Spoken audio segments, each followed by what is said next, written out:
Welcome to the Ranchonomics Podcast, where we empower you to build a better ranch and transform your operations into a thriving business. I'm your host, John Haskell. Let's get started. Hello and welcome to the Ranchonomics Podcast. I'm joined today by Jordan Steele. Jordan, welcome to the podcast. Great to have you. Thanks, John. Thanks for having me. You bet. Today we are going to talk about annual tax planning. And before we get into that, Jordan, I'd love you to introduce yourself. Sure. So right now we live in Wheatland, Wyoming, my wife and I, and we have a little one too. We live in Wheatland. I got most of my tax experience working in Kansas Farm Management Association. So I worked with farmers and ranchers in Northwest Kansas, and we did economic planning, and then we also did income tax returns down there now. For 2 years now, I've been working at Ranching for Profit, Director of Operations there, and teach the Ranching for Profit schools and facilitate Executive Link. Excellent. And we are excited to have you as part of the team at Ranch Right also. You have been doing some tax returns for some of our customers, and I want to talk today about annual tax planning. So let's jump into that topic just a little bit and tell me what we need to be thinking about. We are recording this in September of 2024, and so we have 3-4 months before the end of the year where we can make some decisions. So let's jump in. You bet. So I think you kind of started a good intro there when you said it's September. That gives us 3 months to plan, which is really a long time, but it's a short time, and the same kind of in the same meaning there. Man, if you have good records, you can do a lot with tax planning. So we talk about let's build a profitable business first, but we're going to have some tax liabilities. So let's just manage them accordingly, because I feel like most of the IRS rules are lenient to the farmer and rancher. So we might as well take advantage of those rules as we can. Perfect. I agree with you. Farming and ranching is something like oil and gas and housing. The federal government needs people to grow food. So there are all kinds of little advantages we have there. Yep. That's right. So when I sit down and look at it, and like I said, farms and ranches can be a little bit different, but man, if you're a cow-calf ranch, right now, we could get pretty darn close. If you have your yearling sold, or at least you have your calves on the video, we know what income's going to be in and out, and probably even have a pretty good idea of what your expenses are. So when I look at annual tax planning, I kind of like to break it down into 3 sets. And this is when I was at farm management, this is how we looked at it. We looked at, 1, what is in the books already. Want to make sure your books are up to date and everything, but what's already happened, what is for sure going to happen to the end of the year. And then the third area is, hey, what could we do if we need to juggle some things around? And I like to use your 3-year history, unless your business has gone through some major changes or growth or downsize. In QuickBooks, that's what we used at Farm Management too. We can put that profit and loss to include the last 3 years and then this year, and we can stack those columns. And you can just scan across those left to right and be like, oh, okay, well, we've way overspent on this, or that one pasture rent is always due around Christmas time. You know what I mean? So it'd be easy to forget some of those things, but if you use your records, it's real easy to catch up on those things too. And what you're looking for there, if we're looking, let's say, at January to August or January, September numbers, you are looking for anything that we may be missing. And pasture rent is one that often sneaks up on us. And sometimes we pay that like at the end of the year, and sometimes we pay it first of the next year. Sometimes your landlord may cash the check in the current year or the prior year. So you just want to make sure that we've kind of got everything caught up, right? Yep, absolutely. Depending on how you do your books too, you can set that to just the last 12 months, or you can set it from, if you have your books up to date, you can set it from last year at this time. So we could do the middle of September of 23 to the end of the year. And be like, okay, what did we spend from this time forward last year? That's a good catch too sometimes. Yeah, very good. Very good. So again, the idea being we know what's happened already this part of the year. If we have major crop and livestock sales that are going to happen between now and the end of the year, we project those. And then what do you do with that? What does that mean? What does that tell us? So I guess the one question we talked about before this, what would be good for business and taxes?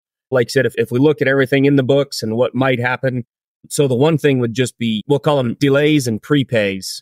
A lot of crop inputs, they have pretty good sales on them around Thanksgiving or December. And some of those prepays are worth the tax savings. If you're going to use it anyways, go ahead and do that. This, you are assuming now there is the projection of a tax liability, correct? Yes. Yeah. Okay. So let's do the alternate case real quickly. if there's no projection of an expected tax liability, we would sort of continue to monitor until the end of the year, but then we don't really need to take any action, correct? Right. Yep. And on the opposite of that, if we're projecting a loss, you could delay some bills too.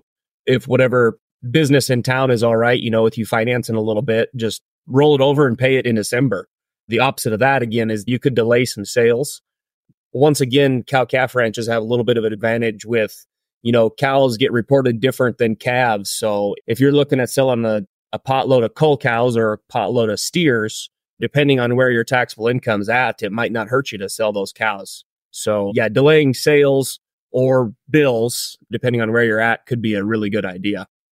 Okay. And one of the things about that people don't always understand about losses, if we are projecting a loss and if we take a loss, is that we actually lose some important tax credits there, correct? So if we have children, for example, and you have a loss on your taxes, tell me what are the impacts there? Yeah. So avoid net operating losses like the plague. They are just a pain in the butt for you and your tax preparer. They've changed those rules too now. So like you said, you lose out on like your standard deduction, you lose out on some credits. Tax credits are great, but you have to have taxable income and earned income too. So you have to watch that. That cow and calf deal can play with your earned income. Right now, if you have a net operating loss, you can only offset 80% of that. So like next year, if you have a taxable income, you still might have to pay some tax on 20% of that. And also you have to watch your self-employment tax, because if your Schedule F is positive and you have a net operating loss next year, you still have to pay self-employment tax on that, even though your taxable income might not get to zero too. So that's always a big surprise when you think in your mind, oh, I've got a big loss, but then all of a sudden you get hit with your Social Security and Medicare tax. That can be a big surprise.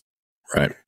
Let's take a quick tangent on Social Security and Medicare. The other thing about having losses, especially if it actually doesn't generate a self-employment tax kick, is that you are not qualifying for your 40 quarters that are required to qualify for Social Security. And I am not a huge fan of Social Security, but it is a good emergency plan. And the disability part is actually fairly good in my mind. Is that fair? Correct. I would 100% agree with that statement. Like you said, we can leave our opinions on Social Security, Medicare to the side, but yeah, it's really good to be at least paid into the minimum, especially people like me, young families with young kids. Like you said, that disability can be there. There is an option too. Farmers can elect an optional self-employment tax. Correct. And you just basically pay in the minimum 4 quarters. Depending on where your taxable income is at, I've actually seen that optional SE pay for itself with credits. Yeah. And it's an election. You just check it on the software and you voluntarily pay it in, and sometimes other credits will pay for it. So it's really a good deal, and it's not limited on farmers. Other industries, I think you can only elect it like 5 times in your life or something, but it's not limited on farmers. But there's no limitation there. Yeah. Awesome. Okay, good. So I interrupted you. Those are the cases where we maybe don't have, a taxable income. Yeah. Let's talk more about what we can do if we do have a tax bill. Sure. So prepays and delays, that's one sort of strategy. Yep. And then let's talk about capital purchases a little bit. So Right. If you need a machine or a pickup or even remember breeding cows qualify as capital purchases. One thing I like to spread those out, unless you have a really big taxable liability. As a tax preparer, it gives us a little fudge factor if we miss something on your estimate to have a little bit of depreciation there, because we can talk about there's 2 ways of accelerated depreciation.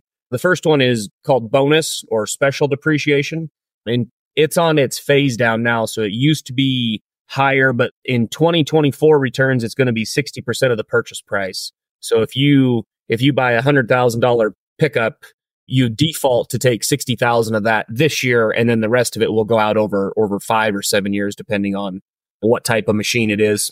And the background on that special bonus depreciation is that is part of the Trump 2016 Tax Cuts and Jobs Act, right?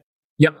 And that had an expiration clause in it that effectively Congress could choose to just let those tax cuts expire, and that's how they phase down like 20% a year.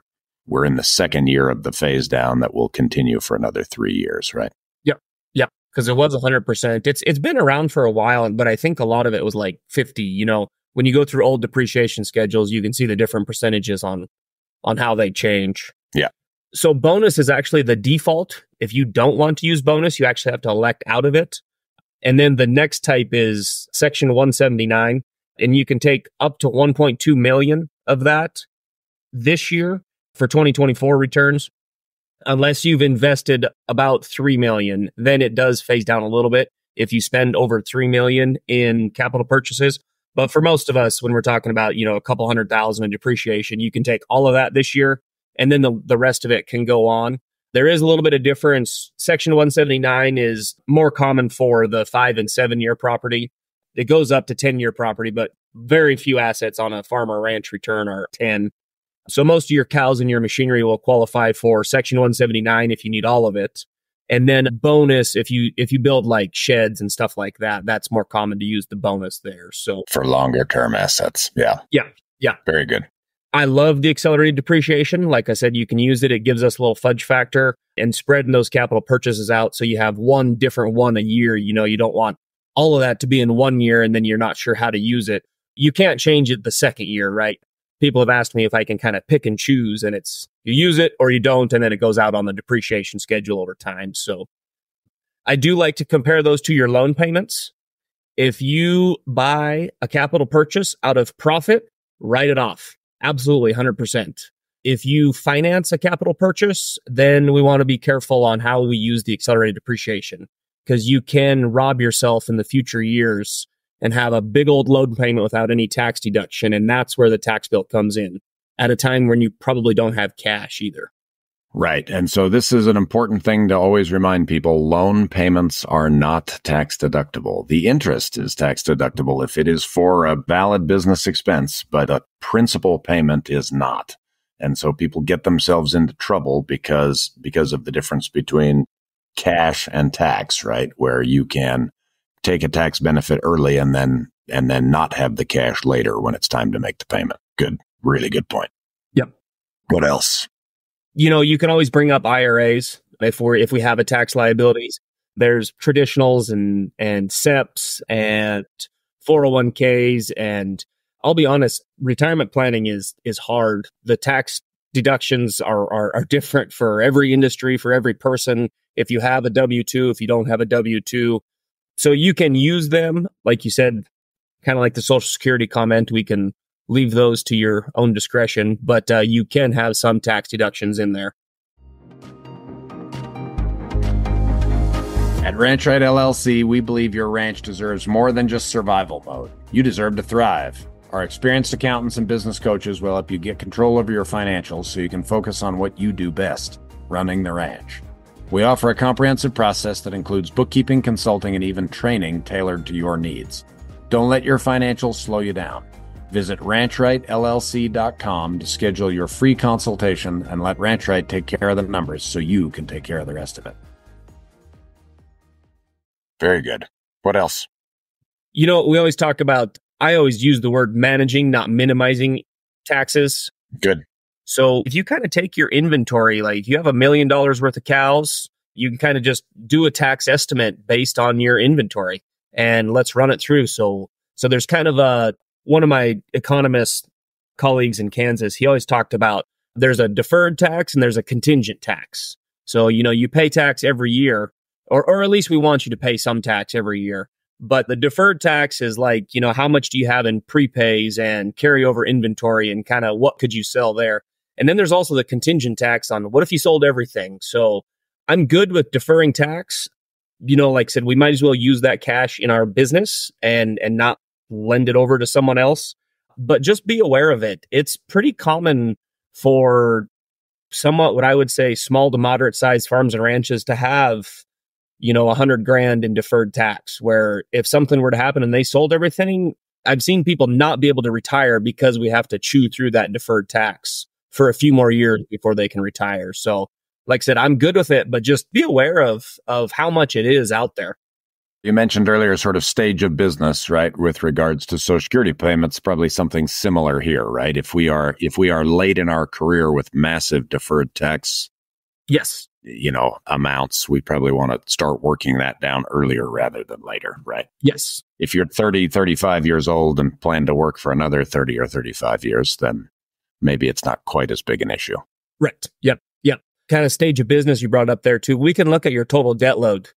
If it is your goal to pay off all your debt before you retire, then you can basically tack on another 25 to 30% onto that debt load, because you're going to have to come up with taxable income to pay off that debt. So you can kind of look at your deferred tax there as far as debt free. If you're good with leaving the debt with the business and everything's cash flowing fine, that's a different story. But if you have debt, then we're going to have to chew through that. Yep. Very good. Good. All right. What else? I don't think many people would argue with me here, but I always encourage people to fill the bottom brackets. We need to fill the bottom brackets every year. That right now is around that $90,000 mark, I think, is your 10 and 12% brackets. Once again, if we go back to the farm management data, family living always runs around that $100,000 mark. And so those bottom brackets, those are relatively cheap taxes compared to history. And at that point, we're generating enough income to make our family living and our loan payments. And nobody likes to pay taxes, but we need to be willing to pay some, I guess. That's fair. Willing to pay some, you don't have to do it with a smile. That's okay. That's right. That's right. And one thing to emphasize here is that this is a balancing act, and it gets more interesting all of the time, I think. But we definitely have an opportunity where we talk a lot about saving money. And the biggest reason we're going to talk about here soon coming up is because of the importance of retained earnings in our business, right? If we don't pay that money as tax, we get to keep it in our business, which means we get to keep using it. If we do pay it as tax, then obviously that money is gone from us. But as you say, it's not creating additional deferred liabilities for the future. And what we're trying to avoid, I think, a lot of times is real extreme lumpiness, right, in our year-to-year tax payment. And the reason that lumpiness is dangerous is because if we have a slow, steady drip at a relatively low tax bracket, what you don't want to do is have a zero liability one year and then be in the upper tax brackets the next year and then back to a zero liability. That's actually more expensive over a 3 or 5 year term, right? Yep. When you talk about the lumpiness too, there is Schedule J, which is farm income averaging. Yep. That can be very helpful. I've seen it be very helpful if you have like a big machinery sale or something like that. So it can help with the ordinary tax, but once again, it doesn't help with the self-employment tax. So that might get you, but that is another option. Once again, tax software generally does a pretty good job of calculating it, and you just got to make sure you have the right check boxes in there. And it's a 3-year average. Forgot to mention that. Okay, great. And there are other times when we get to do some averaging, like if there is a drought emergency and that sort of thing declared, right? The Schedule J is for normal sort of everyday use. And then sometimes there are additional benefits that are given if there's a declared emergency. Yep. And there's the two types of drought deferrals. I have to refresh myself on them. But one of them, you basically calculate the difference of culls that you normally sell, and you can report those on next year's return. Yeah. Another one is you don't report them, but then as you buy back, you don't depreciate them either. So once again, looking at the difference of sales, if all of your cows are raised, it might be worth just reporting all the income and paying capital gains on that. Because remember, capital gains is actually the lowest tax bracket. Correct. And then as you buy back in the future, you can depreciate those and just get with your tax planner. They'll know what's going on. Yeah. Good. All right. What else? Man, I think that's about it. Be good to your tax preparer. Their offices and their lives are busy. So, and how are we good to our tax preparer? What's the nicest thing you can do to your tax preparer? Be prepared to have your books up to date. Be willing to chase down stuff. There's going to be questions in the books, no matter how good they are. Have all your capital purchase agreements, have your patronage, government payments, stuff like that. So cookies are nice, but they'd rather have all of the data, right? Right. Yes. Yeah. Cookies are a 6-pack of beer, depending on what they want. But don't do that instead of the data. Let's have the data and a 6-pack of cookies. Yes. Okay. There are a few things I want to just summarize. You and I have talked before, and I think we're in full agreement. If our tax liability is small, and let's define that as, under $10,000. And maybe under $5,000, depending on the size of your business. But if your tax liability is small, we don't want to spend a ton of time worrying about taxes, right? We maybe do some planning and we structure our business so we don't pay excessive taxes, but we're at a level where maybe it's not worth a lot of fuss. As we go up the chain, though, we want to start making some decisions where taxes can quickly become our greatest expense. And we want to make sure we are not reacting, but we are planning, right? So that we structure our business so that the things we do for taxes are both good for the business and good, quote unquote, for our tax bills. Is that fair? Yep, that's fair. Very good. We often see people who have very little risk of tax liability spending an incredible amount of time worrying about taxes, and that really is counterproductive. Yep. The other thing is we live in a country, we receive lots of great benefits. We have an obligation to pay some taxes. That's good. We also are in an industry that is highly favored in the realm of tax. And so we need to know the rules of the road, as Tom Wheelwright says, and we need to abide by them. And we need to go and run a good business because that really is the most important thing. I like that. I think it was a book you read, that rule of thumb, talking about your tax bracket should correlate to the percentage of time you work on it. So, when I talk about bottom tax brackets, right now, the current tax brackets, there's 7 of them. But if you basically remember 12, 24, and 36 in thirds, those are roughly the percentages there. So like I said, if you're in the bottom tax brackets, the 12%, if you spend a day every other week working on it. But if you're up into those top 2, it can add up to a pretty big bill. And so then maybe we do want to spend some time on it because, like you said, if you prepay some, like when I was talking about crop inputs, if you're way up there and that dollar only really costs you 75 cents, that can add up. Right. Good. That's very good. We over and over again, Dave Pratt, I always remember him talking about monuments to tax avoidance. One of the things that I think over and over again we can do with good planning is obviously avoid that type of situation where we have, sort of bad purchases that help us avoid taxes. Again, the idea with good planning is that we structure our business so that it does not generate a lot of tax liability, but does generate a lot of profit. Yep. Not non-tax profit, if you will. And remember that the rules of the road are such that if we grow our business, if we improve our business, if we make capital purchases of things that either take away from our cash flow or add to our cash flow, all of those things can help our tax situation. So if I'm going to buy a capital asset to reduce my tax bill, I'm going to do it so that it increases future cash flow and makes the problem worse in future years. And my tax accountant gets to worry about that come next year. So, yep, that's right. Very good. All right, Jordan, thank you so much. I really appreciate your time. You're welcome. This is great. We will continue to talk about this topic as we go. Again, the idea we're promoting is get with your tax preparer now in September, make a plan for what's going to happen for the end of the year. And our process is let's check in about every month just to make sure we're either on track from the plan or identify any big deviations that might then make it so that we want to make a change to the plan. And let's make sure we have all of that wrapped up by the 31st of December because we don't really have a lot of options after that, right? Correct. Awesome. Very good. Okay, Jordan, great to have you. Thanks for joining us. Thanks, John. Thank you for tuning into the Ranchnomics podcast. We hope this episode helped you win today. If you enjoyed this episode, please subscribe and share it with a friend.